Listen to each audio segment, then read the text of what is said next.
नमस्कार साथियों, आपका स्वागत है अपना यूट्यूब चैनल विकास टारगेट बोर्ड में। आशा करता हूँ कि आप लोग सभी स्वस्थ होंगे और मस्त होंगे। पढ़ाई चल रहा होगा। इसलिए आज जो है क्लास टेंथ के क्लास टेंथ के रसायन शास्त्र क्लास टेंथ के रसायन शास्त्र जिसको इंग्लिश में कहते हैं केमिस्ट्री। इसको इंग्लिश में क्या कहते हैं? केमिस्ट्री बोलते हैं। केमिस्ट्री जो पाठ पहला पाठ है रासायनिक रासायनिक समीकरण एवं रासायनिक अभिक्रिया एवं समीकरण। पाठ फर्स्ट है रासायनिक अभिक्रिया एवं समीकरण। रासायनिक अभिक्रिया एवं समीकरण आज जो है देखेंगे केमिस्ट्री। अब देखो केमिस्ट्री किसे कहते हैं। सबसे पहले कि केमिस्ट्री होता क्या है उसके बारे में जानेंगे। केमिस्ट्री, ठीक है ना। केमिस्ट्री जानेंगे कि केमिस्ट्री होता क्या है और केमिस्ट्री किससे कहते हैं उसके बारे में जानेंगे। देखो केमिस्ट्री का कहता सूत्र, केमिस्ट्री का परिभाषा बोलता है। केमिस्ट्री का परिभाषा है कि विज्ञान की वह शाखा है जिसमें पदार्थों के गुण, संरचना तथा उनमें होने वाले रासायनिक परिवर्तनों का अध्ययन जिस विज्ञान में किया जाता है उसे रसायन शास्त्र कहते हैं। कहता है कि विज्ञान की वह शाखा है जिसमें पदार्थों के गुण, उनका संरचना तथा होने वाले रासायनिक परिवर्तन का अध्ययन जिस विज्ञान में किया जाता है उसे रसायन शास्त्र कहते हैं। इसका मतलब है कि इसमें जो है पदार्थों के गुण के बारे में बताया जाता है, उनका संरचना के बारे में बताया जाता है और उसके बाद दो पदार्थों आपस में मिलने के बाद, अभिक्रिया होने के बाद उससे नया जो पदार्थ बनता है उनको बारे में जानेंगे, ठीक है ना। ये जो है केमिस्ट्री का परिभाषा हो गया। जैसे में है लोहे में जंग लगना। लोहे में जंग लगना ये जो है कौन सा अभिक्रिया है? रासायनिक अभिक्रिया है। लोहे में जंग लगना रासायनिक अभिक्रिया है। उसके बाद दूसरा एग्जाम्पल है दूध से दही बनाना। सॉरी, दूसरा है दूध से दही बनना, ठीक है। दूध से दही बनना और उसके बाद लकड़ी का जलना, ये भी एक चीज रासायनिक अभिक्रिया है। लोहे में जंग लगना और लकड़ी का जलना और दूध से दही बनाना, ये सब जो है रासायनिक अभिक्रिया है, ठीक है। उसके बाद देखो स्टार, इसमें कहता है कि रसायन शास्त्र के मुख्य रूप से 5 भागों में बांटा गया है। कहता है कि रसायन शास्त्र के मुख्य रूप से कितने भागों में बांटा गया है? 5 भागों में बांटा गया है, ठीक है। कौन कौन है? एक जो है कार्बनिक रसायन, कार्बनिक रसायन, इसको इंग्लिश में कहते हैं ऑर्गेनिक केमिस्ट्री। इसको इंग्लिश में क्या कहते हैं? ऑर्गेनिक केमिस्ट्री बोलते हैं, ठीक है। उसके बाद देखो एक होता है अकार्बनिक रसायन, दूसरा होता है अकार्बनिक रसायन, इसको इंग्लिश में कहते हैं इनऑर्गेनिक केमिस्ट्री। इसको इंग्लिश में क्या कहते हैं? इनऑर्गेनिक केमिस्ट्री बोलते हैं, ठीक है। उसके बाद चलो तीसरा कहता है, तीसरा का नाम है भौतिक रसायन। तीसरा का नाम क्या है? भौतिक रसायन। इसको इंग्लिश में बोलते हैं फिजिकल केमिस्ट्री। इसको इंग्लिश में क्या बोलते हैं? फिजिकल केमिस्ट्री बोलते हैं। उसके बाद जो चौथा है विश्लेषणात्मक रसायन। चौथा का नाम क्या है? विश्लेषणात्मक रसायन। इसको कहते हैं इंग्लिश में एनालिटिकल केमिस्ट्री। एनालिटिकल केमिस्ट्री, विश्लेषणात्मक रसायन को इंग्लिश में कहते हैं एनालिटिकल रस केमिस्ट्री, ठीक है। पांचवा कहता है जैव रसायन। इसको कहते हैं इंग्लिश में बायोकेमिस्ट्री। जैव रसायन के इंग्लिश में क्या कहते हैं? बायोकेमिस्ट्री बोलते हैं। देखो ये जो है रसायन शास्त्र के जो 5 गो प्रमुख भाग है, इसमें से 3 गो इम्पोर्टेंट है।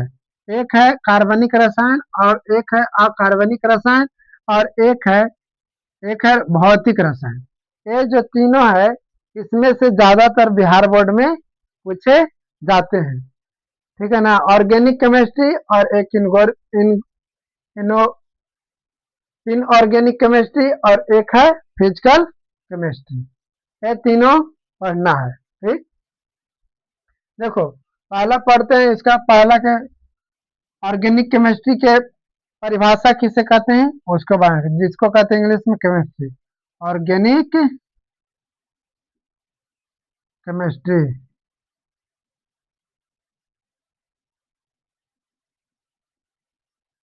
ऑर्गेनिक केमिस्ट्री की परिभाषा जानते हैं। देखो ऑर्गेनिक केमिस्ट्री का परिभाषा कहता है कि रसायन शास्त्र की वह शाखा जिसमें कार्बन युक्त यौगिकों का अध्ययन किया जाता है उसे कार्बनिक रसायन कहते हैं। इसमें जो है कार्बनिक रसायन में है इसका परिभाषा कहता है कि रसायन शास्त्र की वह भी शाखा है जिसमें कार्बन युक्त रहेंगे। कार्बन युक्त के मतलब कार्बन आपस में कुछ और जुड़े हुए रहेंगे और यौगिकों का अध्ययन किया जाता है उसे कार्बनिक रसायन। इसमें जो है कार्बन जुड़े हुए रहेंगे उसको कहते हैं कौन सी कार्बनिक रसायन बोलते हैं। ठीक है। कार्बनिक रसायन बोलते हैं इसी को कहते हैं इंग्लिश में ऑर्गेनिक केमिस्ट्री। इसका एग्जाम्पल जो है मीथेन। यहाँ देखो मीथेन। मीथेन का सूत्र होता है CH4। मीथेन का सूत्र क्या होता है CH4।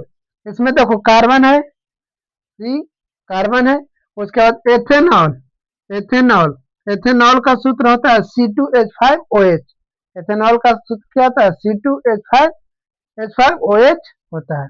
इसको याद रखना। इसमें भी देखो कार्बन दो गो है इसमें कार्बन एगो है। उसके बाद जो है एक होता है ग्लूकोज। ग्लूकोज इसका सूत्र होता है C6H12O6। इसमें कार्बन कितने हैं 6 हैं। हाइड्रोजन कितने हैं 12 हैं। ऑक्सीजन 6 है। C6H12O6 इसको कहते हैं ग्लूकोज। ठीक है ना। जिसके हम लोग ग्लूकोज के खाने में भी उपयोग करते हैं। खाने वाला ग्लूकोज भी होता है। इसलिए उसके बाद एथेनॉल हो गया मीथेन हो गया। अब देखो दूसरा जो है अकार्बनिक रसायन। दूसरा जो है क्या है अकार्बनिक इनऑर्गेनिक केमिस्ट्री। देखो अकार्बनिक रसायन किसे कहते हैं जो अकार्बनिक रसायन की परिभाषा बोलता है कि रसायन शास्त्र की वह शाखा जिसमें कार्बन के अधिकांश यौगिकों को छोड़कर अन्य तत्वों एवं उनके यौगिकों का अध्ययन किया जाता है उसे अकार्बनिक रसायन कहते हैं।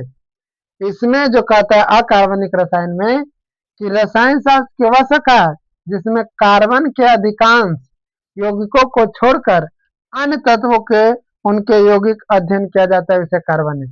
इसमें जो है कुछ अधिकांश जो है यौगिक कार्बन होंगे और कुछ में नहीं होंगे। इसमें ज्यादातर जो है कार्बन नहीं होते हैं। ठीक है। जैसे में साधारण नमक। इसको साधारण नमक क्या होता है NaCl। साधारण नमक का सूत्र क्या होता है NaCl होता है। उसके बाद देखो फिर है जल जिसको कहते हैं H2O। हाइड्रोजन के 2 बॉन्ड ऑक्सीजन के 1 बॉन्ड इसको कहते हैं जल H2O। उसके बाद है कैल्शियम कार्बोनेट। कैल्शियम कार्बोनेट इसका सूत्र होता है CaCO3। CaCO3 इसको कौन सी कहते हैं कैल्शियम कार्बोनेट कहते हैं। उसके बाद तीसरा है भौतिक रसायन। इसी को कहते हैं फिजिकल केमिस्ट्री। देखो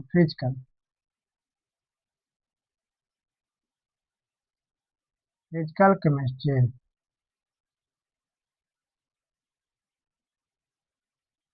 इसको कहते हैं इंग्लिश में क्या फिजिकल केमिस्ट्री भौतिक रसायन के।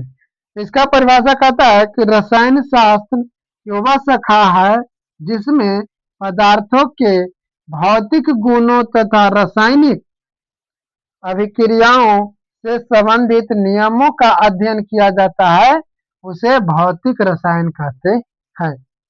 इसमें कहता है कि रसायन शास्त्र की वह शाखा है जिसमें पदार्थों के भौतिक गुणों के बारे में जानेंगे, भौतिक गुणों के बारे में जानेंगे, और रासायनिक रासायनिक अभिक्रिया के बारे में जानेंगे। ठीक है ना।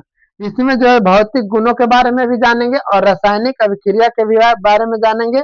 उसी को कहते हैं क्या, भौतिक रसायन कहते हैं इसको।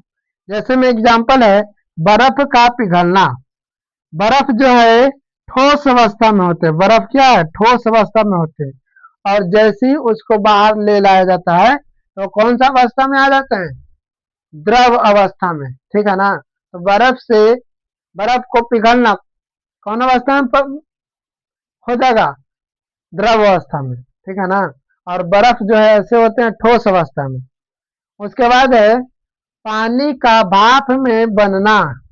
अब पानी को भाप में बनना ये कौन सा अभिक्रिया में आता है, भौतिक अभिक्रिया में आता है। पानी को जब भी हम लोग गर्म करते हैं तो भाप बन करके कहाँ उड़ जाते हैं। ठीक है। उसके बाद जो है आज जो है यहीं तक क्लास रहेगा। उसके बाद जो है अगले जो है वीडियो में जानेंगे कार्बनिक रसायन के परिभाषा जानेंगे, अकार्बनिक रसायन के परिभाषा जानेंगे और भौतिक रसायन के परिभाषा जानेंगे। अब कार्बनिक रसायन के बारे में और जानेंगे कि कार्बनिक रसायन कौन कौन से होते हैं, इनके कौन कौन से मुख्य भेद हैं। ठीक है। उसके बाद और अकार्बनिक के बारे में भी जानेंगे। इसलिए आज के लिए इतना ही। वीडियो अच्छा लगा होगा तो सब्सक्राइब और लाइक और शेयर जरूर करें, और कैसा लगा इसके लिए कमेंट में कमेंट जरूर करिएगा, क्योंकि कमेंट करने से क्या होता है कि वीडियो दिखने में कैसा लगा और क्या आपको लगा उसके बारे में कमेंट में जरूर लिखिएगा। आज के लिए धन्यवाद, थैंक यू। फिर अगले वीडियो में मिलते हैं। ओके।